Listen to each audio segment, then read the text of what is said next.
আজি মই এইফালে নতুন এটা ৰেচিপি বনাবলৈ কাৰণে আহিছোঁ, যিটো হৈছে আমি সকলোৱে দোকানৰ পৰা খাওঁ আৰু সকলোৰে বহুত বেছি প্ৰিয়, যিহেতু মোৰো প্ৰিয়।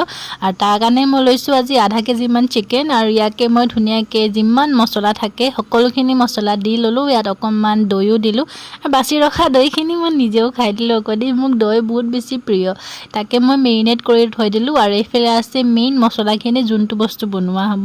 আৰু ইয়াৰ এটা লং ব্লগ আউট কৰিলোঁ, আপোনালোকে তাত গৈ মোৰ ফুল ৰেচিপিটো চাব পাৰে। আৰু এইফালে আজি মই বনাই আছোঁ বিৰিয়ানী ক'লে সকলোৰে মুখত পানী আহি যায়। কোনে কোনে বিৰিয়ানী খাই ভাল পায় মোক জনাব, মই বহুত বেছি ভাল পাওঁ। সেইকাৰণে আজি ফাৰ্ষ্ট টাইম নিজে ঘৰত বনাবৰ কাৰণে চেষ্টা কৰিলোঁ। কেনেকুৱা হ'ল কি হ'ল আপোনালোকে যাতে মোক কমেণ্টৰ জৰিয়তে জনায়। আৰু এইফালে মোৰ হৈ গ'ল বিৰিয়ানী ইজ কমপ্লিট। ইয়াকে মই ডেক'ৰেশ্যন কৰি আছোঁ। তো আজি মিনি ব্লগটো ইমানতে আছিলে। আশা কৰোঁ আপোনালোকে ভিডিঅ'টো ভাল পালে আৰু মোৰ চেনেলটো ছাবস্ক্ৰাইব কৰি দিব। আজিলৈ আহিছোঁ, বাই।